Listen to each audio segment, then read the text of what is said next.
west coast of Africa, looking today much as it did 100 years ago. At that time, the old evils of the slave trade had become a distant, though disgraceful, memory. But there now opened a new chapter of confrontation along these tropical shores. In past years, Europeans had come here for profitable business. Now they wanted more, much more. Old trading posts like this one had long been the scene of a partnership between maritime traders from Europe and local Africans. By the 1880s, that old partnership was being swept away in a dramatic change, the outcome of a new European drive for overseas empire. Industrialized countries led by France and Britain had begun to invade the Black Continent, each hoping for new sources of raw materials for its factories, new markets for its manufactures, and new positions of advantage against its rivals.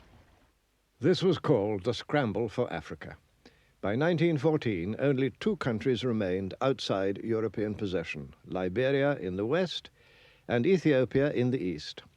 Britain had seized the lion's share of control. Egypt and the Sudan in the north, the immense wealth of South Africa, valuable colonies like Rhodesia and Kenya, and richly populated territories such as Nigeria and the Gold Coast. France had invaded Algeria in the 1830s. Now, after new wars of conquest, she added more colonies to her empire south of the Sahara, including the island of Madagascar. Little Portugal carved out two vast colonies, Angola and Mozambique, while Imperial Germany took the Cameroons and southwest Africa, and on the east coast, Tanganyika. The vast Congo basin fell to King Leopold of the Belgians. Italy and Spain completed the enclosure.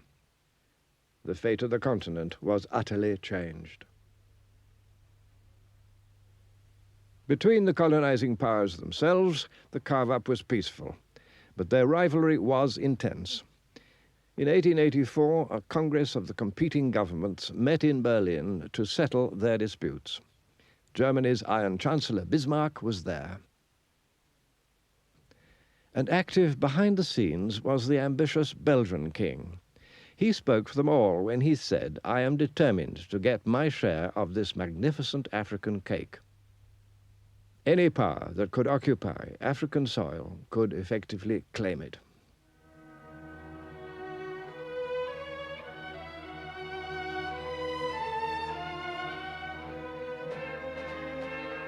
Now the task was to stake out frontiers in utterly uncharted land.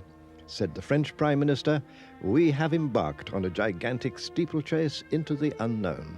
The British Prime Minister Lord Salisbury was to say of this period, "We've been engaged in drawing lines on maps where no man's foot has ever trod. We've been giving away mountains and rivers and lakes to each other, only hindered by the small impediment that we never knew exactly where we were."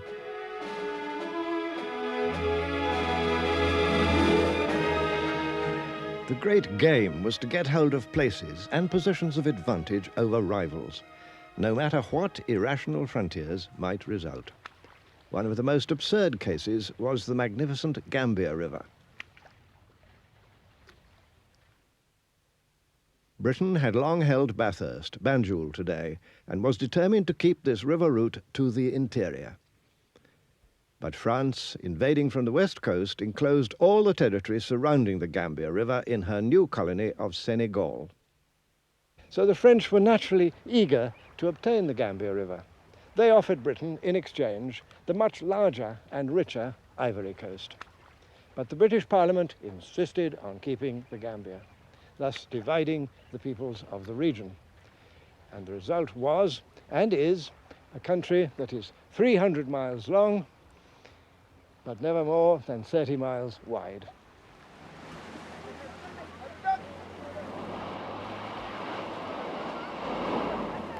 What the African inhabitants might think of this colonial carve-up was never asked.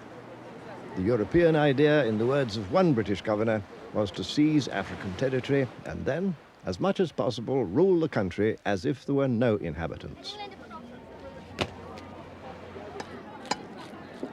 In fact, European contempt for Africans now reached new depths, and no wonder. For how otherwise than by asserting that Africans were helpless children, lazy savages, could Christian Europe justify taking their countries away from them?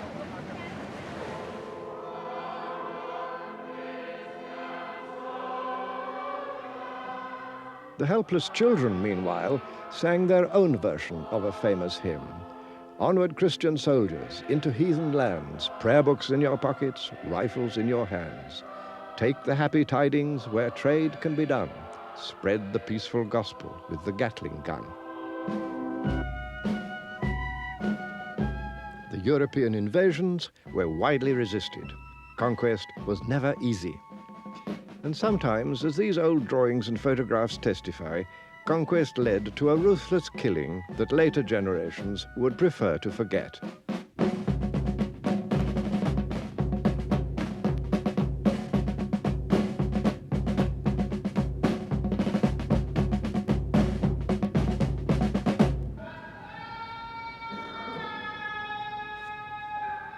Resistance took many shapes. In French West Africa, a focal point was found in Muslim loyalties. Many heroes, still unforgotten, came on that scene.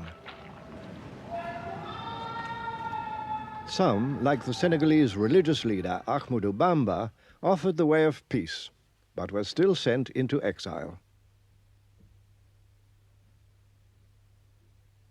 Others, like the fierce warrior leader Samori, fought off French attack after attack and was crushed and exiled only after years of war. Death took many, strong or weak.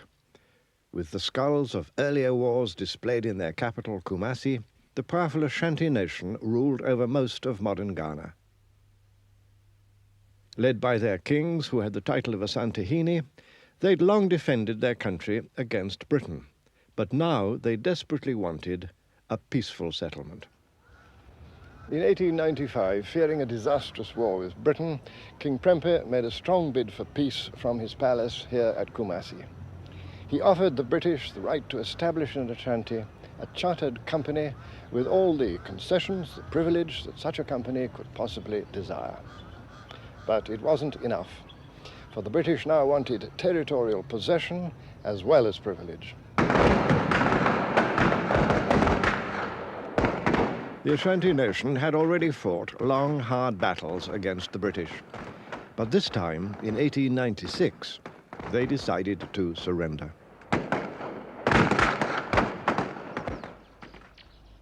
In a ceremony of deliberate humiliation, the king was made to kiss the British commander's boot and then sent into exile.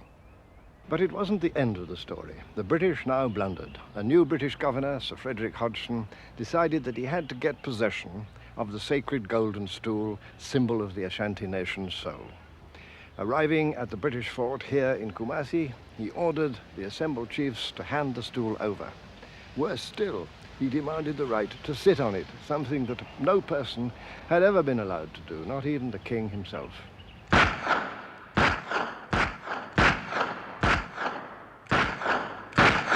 To Hodgson's final insult, the Ashanti replied with war. This little fort at Kumasi is what the British had built, just in case, and now they sorely needed it. The few dozen British inmates of the fort were besieged for months and had to eat rats to stay alive.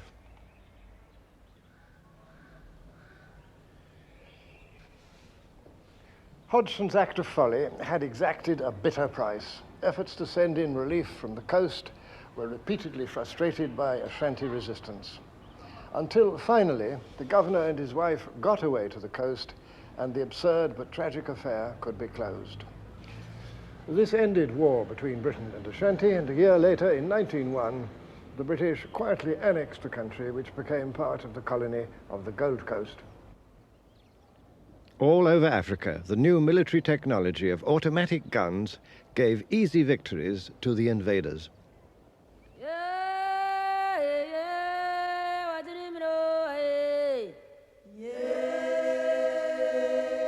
Countless resistors died, many thousands at the single battle of Omdurman in Britain's conquest of the Sudan.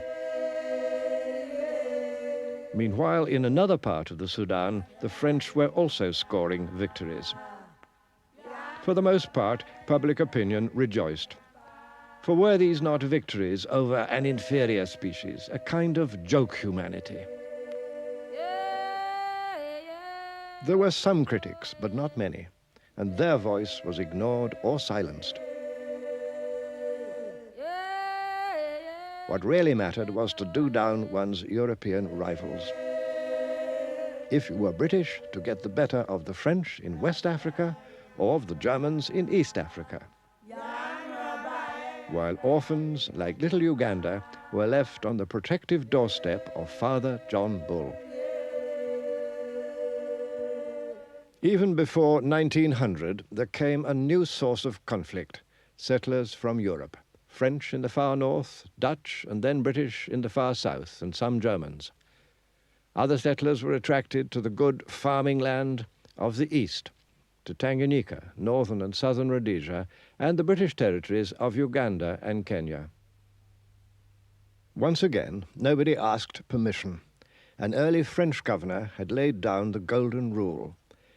Wherever good water and fertile land are found, he said, settlers must be installed without questioning whose land it may be. The settlers, not surprisingly, agreed. The next step in East Africa was to build a railway from the coast to the interior. The line was completed in 1901, and millions of acres of good farming land in Kenya were opened to white ownership and settlement for the buying price of next to nothing.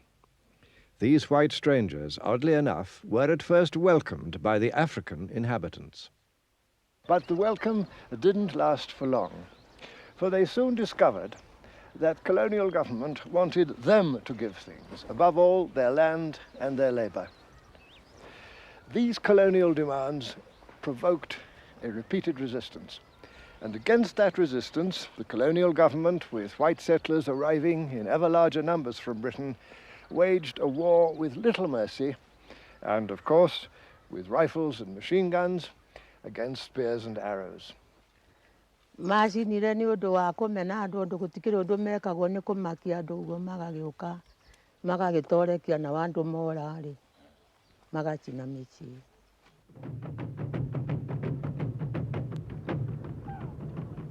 This beating down of a sometimes violent and desperate African protest was called pacification, or less politely, hammering.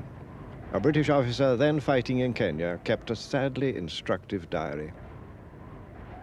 Marched into Fort Hall, and the expedition comes to an end. To my mind, the people of the Embu have not been sufficiently hammered, and I should like to go back at once and have another go at them. During the first phase of our expedition against the Irieni, we killed 797 niggers, and during the second phase against the Embu, we killed about 250. There was, in fact, much more of the same thing. In a sixth campaign against the Kenya Nandi, for example, British troops reported killing 1,117 people, besides seizing all their livestock. In 1906, a junior British minister in London cabled this protest: "Surely it cannot be necessary to go on killing these defenseless people on such an enormous scale." The minister's name was Winston Churchill, but on that occasion his intervention had no effect. Nĩtuonire kũrĩ ũtiganu ũndũ nĩmokire gũtunya andũ ithaka andũ makoragĩra kwa mĩceni nĩyo yarĩ na tha. Andũ magathiĩ kwa mĩceni mũndũ agagata haha magoka magakata haha thome ha mũndũ ũcio akaingatwo akorĩra kwa mĩceni mageka gĩthaka makairiga rĩu kwarũmata na kũu makairiga kĩu gĩgatuĩka nĩ kĩa mũthũngũ ũmwe arĩa marĩ kuo makaingatwo makorĩra kwa mĩceni. By 1915, about 4 million acres of African farming land in central Kenya had been given to about 1,000 British settlers. By the 1920s, about half of the able-bodied men of Kenya's two largest farming peoples, the Kikuyu and the Luo, were working as laborers for British newcomers. How was that done? The answer, once again, was something new in Kenya: taxation. To cultivate these splendid acres, it was necessary to make Africans pay taxes in cash. Having no money economy of their own, Africans could pay tax in cash only if they went to work for a European wage. An old Maasai recalls those early days. Sasa wazungu walipokaa sasa walianza kutawala. Walipotawala, kitu walitaka kodi. Masai zamani hapana lipa kodi ya kichwa kama ile tunaita zamani poll tax, ilikuwa la. Tulikuwa nalipa na nyumba. Walikuwa naitwa kodi ya nyumba. The Maasai proved particularly good at dodging the payment of the new taxes. So the colonial government thought it should send some of these apparently idle warriors to school, so as to turn them, if possible, into tax collectors among their own people. Small boys were seized for this purpose. Sasa serikali walitoa askari yake kuja kuchukua watoto. Sasa mimi ni moja ya wale watoto ambayo walishikwa kupelekwa skuli. Sasa nilishikwa nikapelekwa skuli. Sasa pamoja na wale watoto wengine. On the other side of the continent, in northern Nigeria, the colonial scene was very different. With no white settlers, life was peaceful. Things continued much as before. The British had conquered this huge region, far from the sea, for no real reason other than to keep it from the French. So the British were content with a supervision which allowed them to take a back seat. Under the direction of Lord Lugard, this was called indirect rule. This was the residence of the British official who governed the northern Nigerian province of Kano. Indirect rule meant ruling through local kings, in this case the local emir, who after defeat accepted British overlordship. On condition that nothing was done to modernize or democratize the conquered system, indirect rule was cheap and highly effective. Local kings and princes kept the peace and law and order in their own interest, as well as in that of the British. Both sides at the top had much to gain. So kings, like this one, the Emir of Katsina, were able to stay in power and even add to their personal privileges. They were able to call on their own local retainers to govern the everyday affairs of the country. In this way, the native governing class, as the doctrine said, was to remain a real living force, as well as being a curious and interesting pageantry.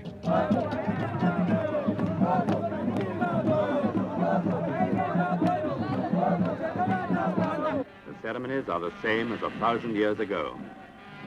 There were kings in northern Nigeria when Richard Lionheart set out on crusade. Today, he and all the emirs of northern Nigeria play their part as subjects of the King of England. But their subjects still show their loyalty as in the days when Katsina was warring with her neighbors.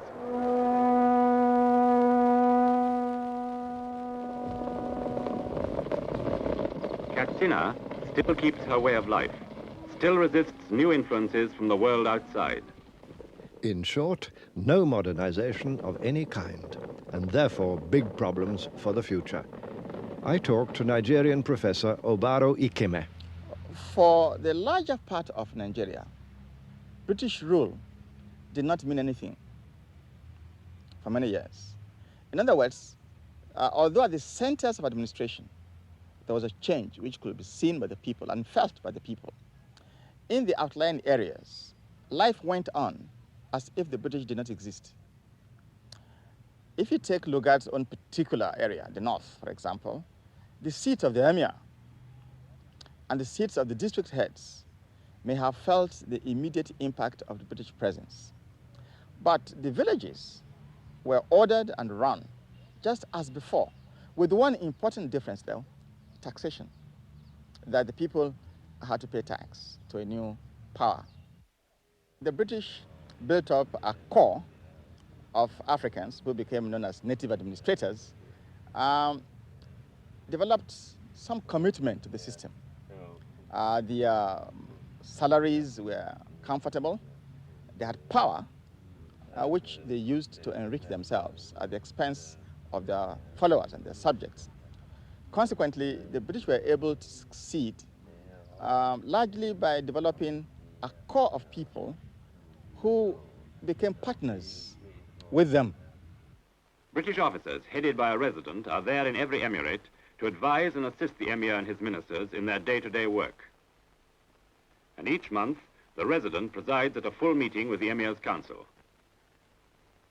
There may be word from Nigeria's governor in Lagos, or from the colonial office in London, or the council may discuss the repatriation of pilgrims from Mecca.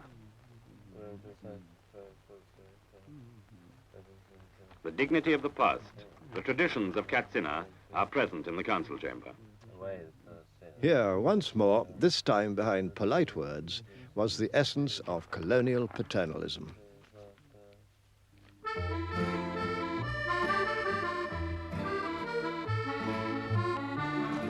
In the French colonies along the coast, the scene was both the same and different. Dakar, capital of Senegal, actually the little suburb of Rufisque, a charmingly nostalgic place. Senegal was France's oldest colony in tropical Africa, and one where the French presence, like that of the British in northern Nigeria, could easily be absorbed. Generally, the French ran their colonies on much the same system as the British. But there was one important difference. The British thought that their Africans could never become anything but Africans, and certainly not British. The French idea, on the contrary, was that in the end, at some distant time, all their Africans would become black Frenchmen. The culture and the language of France were offered as the eventual supreme blessings. This idea was called assimilation. Originally, this was a generous idea, but colonial rule reduced it to little or nothing. Yet in 4 municipalities of coastal Senegal, assimilation did take effect. This picturesque island of Gorée, just off the port of Dakar, was one. Here you could go to school and even become a French citizen. But you belonged to a tiny minority. By 1926, only 48,000 Senegalese had become assimilated out of a total of 1.5 million. The Senegalese historian, Professor Cheikh Anta Diop, explains. C'est en fait certain, dans la pratique, ce n'était pas possible. Et dans la pratique, il y a eu 4 communes. Ici au Sénégal et partout ailleurs, pratiquement, c'était le système de l'indigénat. Donc, à cause du rapport numérique, la politique d'assimilation n'était pas applicable sur le terrain. One man from Gorée Island who did make it and carved out for himself a brilliant career was Blaise Diagne. Of humble origins, but Diagne became the first black man to be elected to the French National Parliament in Paris. He campaigned for black rights and began to win concessions. That was in 1914. During the First World War, an embattled France called for tens of thousands of African troops as Flanders swallowed its victims.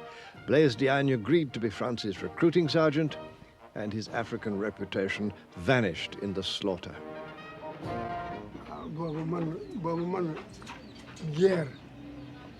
Guerre. Ku la force wu doo dem ci guerre. Ku la force wu doo dem ci guerre. Dañu ma force. Dañu ma forcé jële ma ci suma loxin dee ak suma papa yóbbu ma. Aw ma ci sañ-sañ bañ. Aw ma ci sañ-sañ bañ moo tax ma dem. Xam nga ku la bëgg yóbbu ci guerre du la neex. Gannaaw xamuloo ko. France had long relied on African mercenaries, even as far back as the Crimean War. But now it was different in scale and in suffering. More than 200,000 African troops, mostly conscripts, were sent to France. And at least 170,000 were thrown into the Holocaust of the trenches.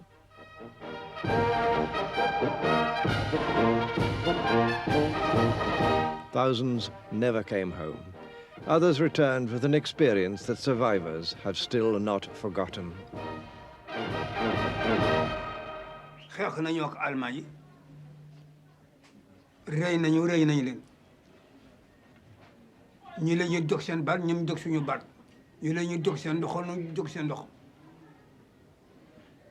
ñi lañ jël di ñëw nekk gumbo ñi la jël di ñëw nekkul dara nekkuñu dara ah waaw lox ci ma loxo bi ci la bokk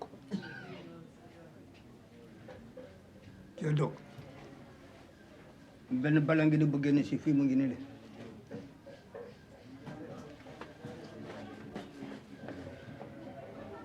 benn bal mu ngi nii buggi bi meer mu ngi nii buggi dal fi génn si fii mu ngi. Shoulder to shoulder, white men and black men, equal in the trenches. Were they now to become equal in the colonies? Only the monuments suggested that.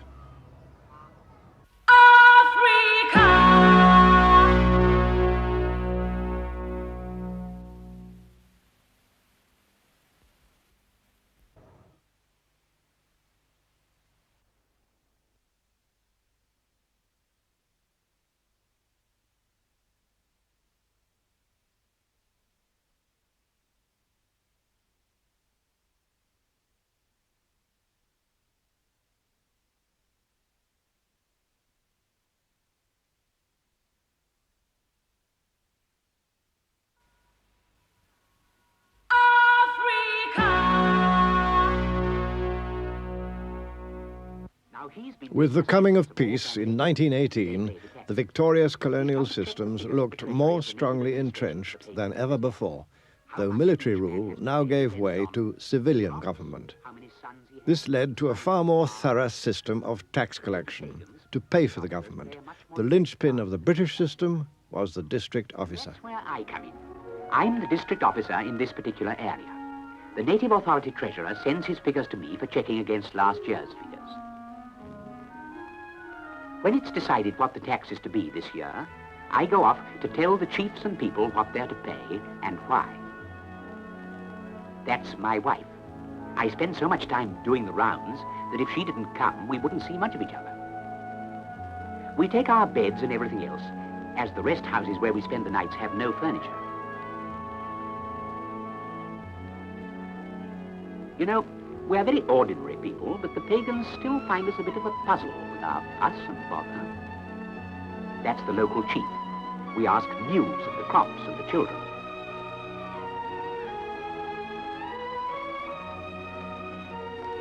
It's like sitting in a shop window.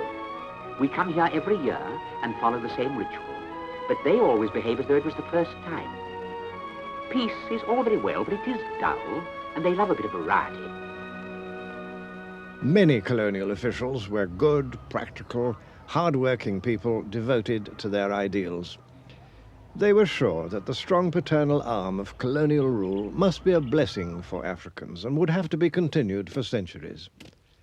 They firmly believed that if left to themselves, Africans would simply go on living as before, and that, they thought, would be a thoroughly bad thing. An old film tells the story as the colonial officials saw it.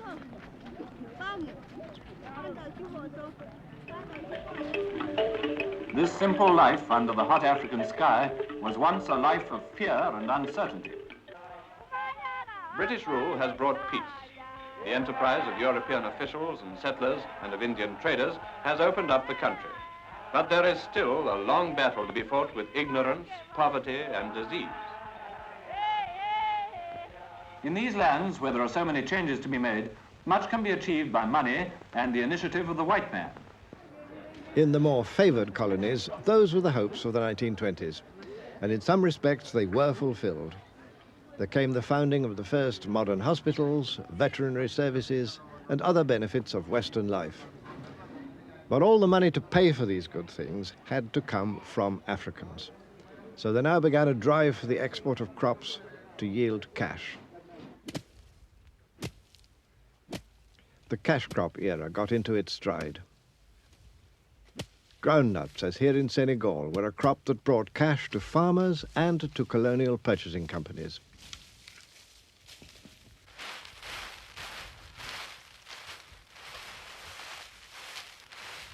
But the cash crop's success also brought problems. Il est certain que l'arachide a été introduite pour alimenter tout simplement la culture. La monoculture de l'arachide a été introduite pour des raisons industrielles, ni plus ni moins. C'est en 1848, je crois, que des Marseillais l'ont introduite ici pour fabriquer tout simplement de l'huile pour vendre ça sur le marché international. Et on a spécialisé finalement, la tendance est née de spécialiser chaque colonie en fonction de ce qu'elle pouvait produire le mieux. Et on a donc toutes les zones sahéliennes ont été spécialisées pour la culture de l'arachide, des zones comme la Guinée pour la culture de la banane et le riz, et ainsi de suite. Mais ça, c'était en fonction, non pas des intérêts locaux des indigènes, de ceux qui habitaient ces terres-là, mais en fonction des besoins en matières premières des usines qui tournaient à Marseille, à Bordeaux et en Europe d'une façon générale. So long as their crops were bought, African growers could be reasonably content. But in 1929, there began the huge and long disaster of the World Depression, and prices collapsed. Food production for local people, already badly hit because of land taken for cash crops, became a subject of major crisis. What was true of the French Empire was just as true of all the others. Here in the Gold Coast, the big cash crop was cocoa, providing the bulk of the colony's exports. The crop was grown and harvested entirely by African farmers who had to sell it to British and other foreign buying companies. These companies banded together so as to pay the farmers an artificially low price. The farmers of Ghana, then the Gold Coast, nonetheless worked so well that they became the world's biggest producers of cocoa, and so of chocolate, which Africans didn't eat. But the gains were far from equally shared. The Ghanaian historian, Professor Edo Boahen. There's no doubt at all that the farmers were being cheated. The prices that were being paid for the cocoa bore no relationship to the prices that they had to pay for the imported goods. We had no say in the pricing of our own commodities. We had no say in what we paid for what was imported. This was, in fact, one of the greatest indictments against the colonial economic policies, the fact that so much emphasis was placed on a single cash crop. And we had to import rice, we had to import oil, palm oil, and so on, to feed ourselves, because so much emphasis and so much attention was paid to this single cash crop cocoa. The colonial governments were just concerned with obtaining raw materials to feed their factories abroad. The raw materials were produced by the skill and enterprise of hard-working African men and women. Yet the advertisements in Europe, deeply racist by this time, presented an insultingly different picture. At the same time, African businessmen found that the trading positions they had established in earlier times were now swept away. There's no doubt at all that before the colonial period, Africans were playing a far more important and dominant role in the economy than during the colonial period. There were many of them running their own import-export businesses. In the 1920s and 1930s, all these African merchant princes virtually disappeared from the field because the dice was so much loaded against them as a result of the colonial system. The banks were discriminating against them in the granting of loans. The expatriate firms, and particularly the Syrian and Lebanese firms, were undercutting them, and they just could not stand the challenge. And therefore, many of them simply ran out of business. And the children of these great merchant princes now became the employees of the great African capitalist companies like UAC, UTC, SUA, and so on.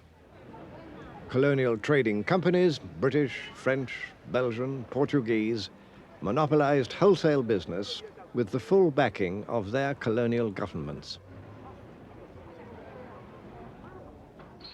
What King Leopold had called this magnificent African cake was beginning to yield its riches.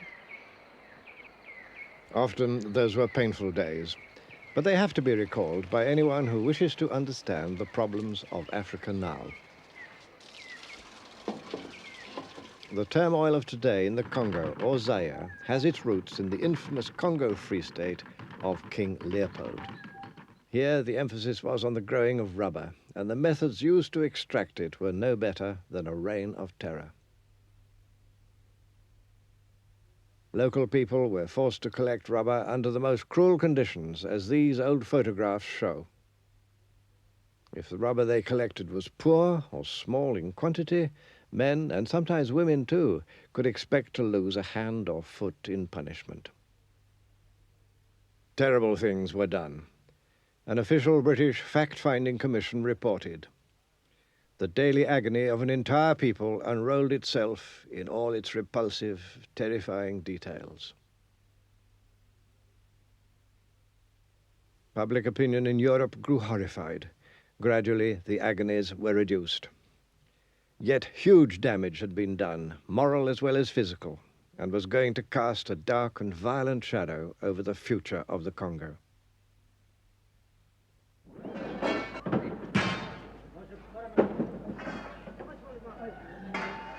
Forced labor by the 1920s was practiced on a wide scale in most of the colonies. All early roads and railways were built by forced labor. Much was achieved, but the cost in life and health was sometimes catastrophic. This spectacular railway in French Equatorial Africa was built by 125,000 Africans to link the coast with Brazzaville, the inland capital. Beyond doubt, a great feat of engineering. But before a single passenger could travel on it, nearly 14,000 Africans were to die in building it. Travel in comfort came at a price. By the 1920s, the colonial railway map was complete. These lines had one central purpose: to ensure the export of minerals and other wealth, most of all from southern Africa. European mining activity for gold, copper, zinc, diamonds transformed southern Africa, thanks again to African labor acquired by the usual procedure of administrative force and taxation. Conditions were hard to bear. Some 30,000 Africans died in southern Rhodesian mines between 1904 and 1933, mostly of disease. And wages at the end of that period were lower than they'd been at the start. This labor system was called Chibaro. Very old men can still remember it. Hapana munhu wanga achiramba vanga vachienda zvavo kuchibharo kuti vabata chibharo waitaulirwa ishe vobvisa vanhu voenda kuchibharo kubasa. Gold mining boomed. In those years of Chibaro, the southern Rhodesian mining industry produced gold worth £87 million sterling, at the cost of 20 dead African miners each week on average for 30 years.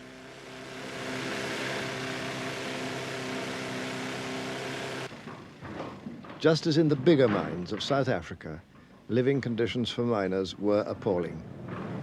Safety provisions were primitive. Discipline was often brutal. Healthcare almost non-existent. Prison labor was used whenever available, and that was often. And child labor too. Takamboenda achiri vakomana so taenda kuchibharo kwanzi kunodikanwa vanhu kubasa. After 1930, the whole labor system in large regions had come to depend on people having to abandon their villages and go far away to work in colonial mines or on plantations.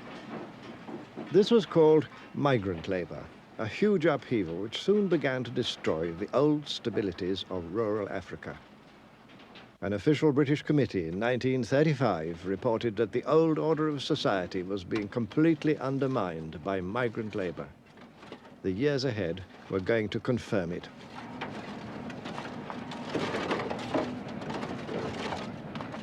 But it was in the Portuguese colonies, especially Angola and Mozambique, that forced labour was at its worst. Here in Mozambique, and by brutal methods, African farmers were forced to grow cotton and to sell it at prices fixed by the colonial government. Prices kept so low that the farmers used to say of the cotton that they were forced to grow that cotton was the mother of poverty.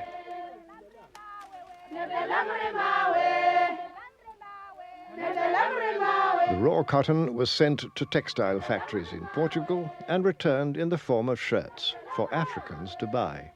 All the profits were Portuguese.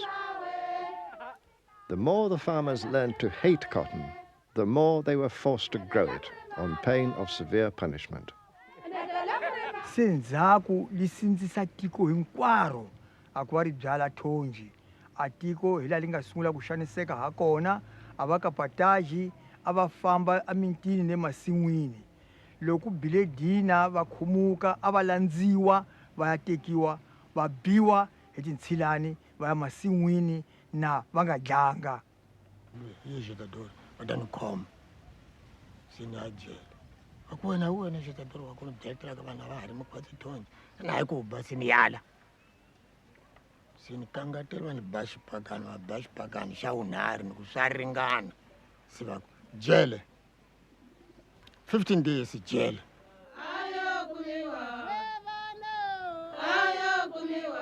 The farmers in this old film had no legal means of protest, but they could express their anger by singing anti-colonial songs in their own language. There seemed then no way out, no hope ahead. And before long, the same disaster struck here as elsewhere.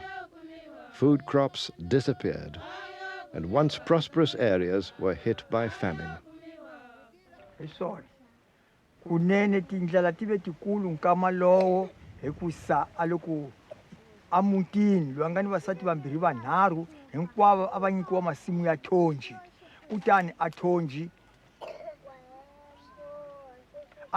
a li hlakuriwa kanharhu a li hlakuriwa kanharhu thonji kutani a ku nga ri na nkama wa ku tirha masimu a ku nga na nkama wa ku veni hi tirha masimu ya hina hi byala mavele leswi fanekelaka ha kona ni leswi hinkwaswo a li karhi hi tirha swona swa tifijao ni timavele ni hinkwaswo se a tindlela ti kula hi ndlela yoleyo.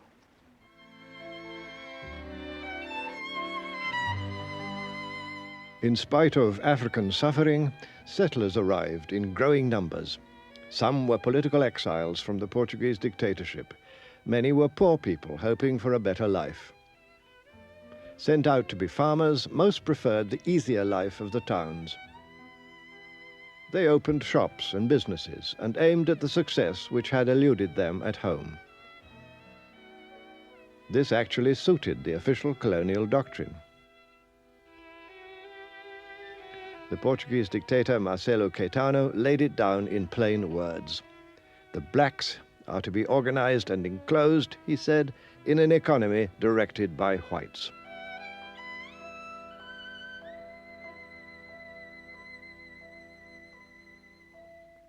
Loko ni sungula ku vulavula ni te ka dimxadore ni sekretari wakwe leswaku a guvernu wa maputukezi I guvernu leyi nga twala misaveni hinkwayo hi vunene bya yona kambe n'wina vadimixiradori mugele guvernu wa maputukezi Afrika a nga ta va kona hikusa a mu landzanga a swileleto leswi mu nga tela swona Afrika.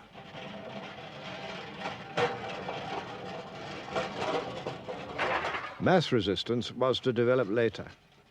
But already, even the poorest and least educated Africans could see that colonial rule had much more to take than to give.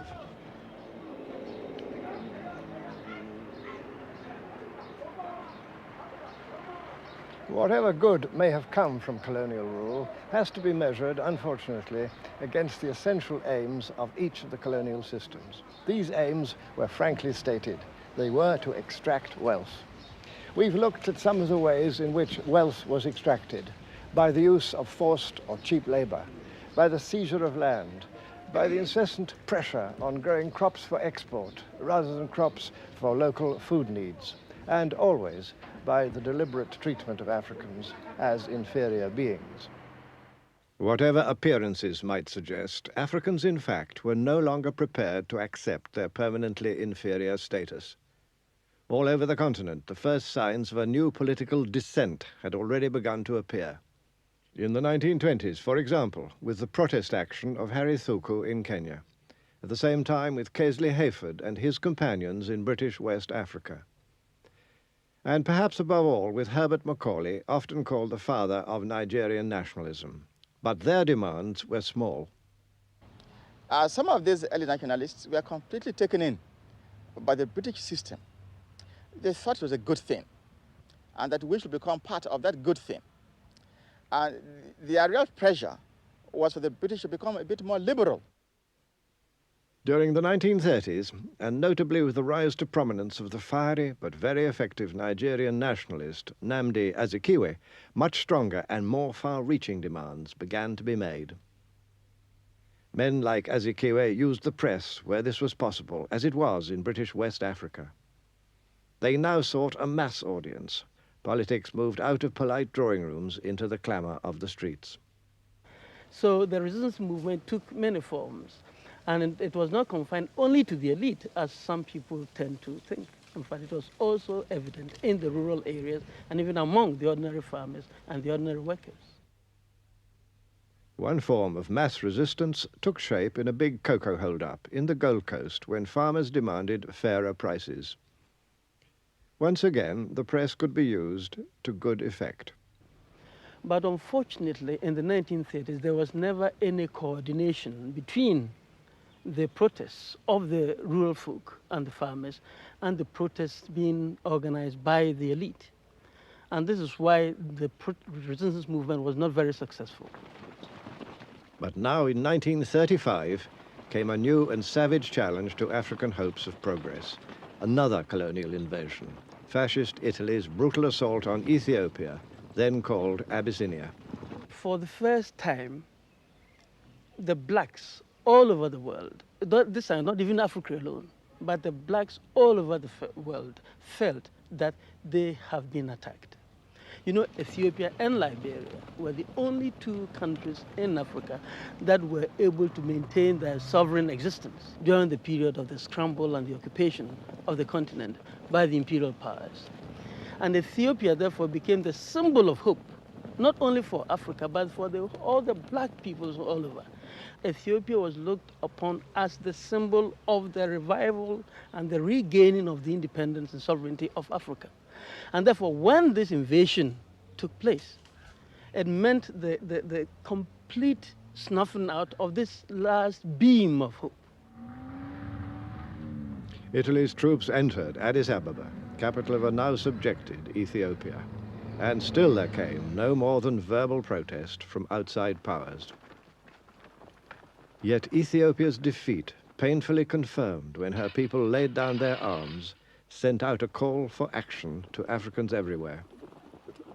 Indeed, for some of us, 1935 now is being considered as the more appropriate date for the beginning of the modern nationalist period of African history, rather than 1939 or even 1945, because we believe that but for the outbreak of the Second World War in 1939, probably the struggle for independence would have begun from 1935 as a result of the indignation, as a result of the anger, as a result of the emotions, as a result of the strong feelings of anti-imperialism that were aroused by the Italian invasion of Ethiopia.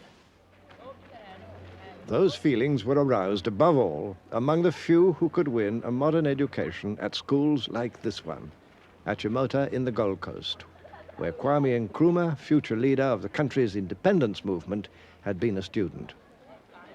Young people began to read whatever anti-colonial newspapers they could find. Even in the midst of discouraging years, hope flourished afresh. A new generation of educated Africans, some of them trained here at Achimota, was reaching maturity.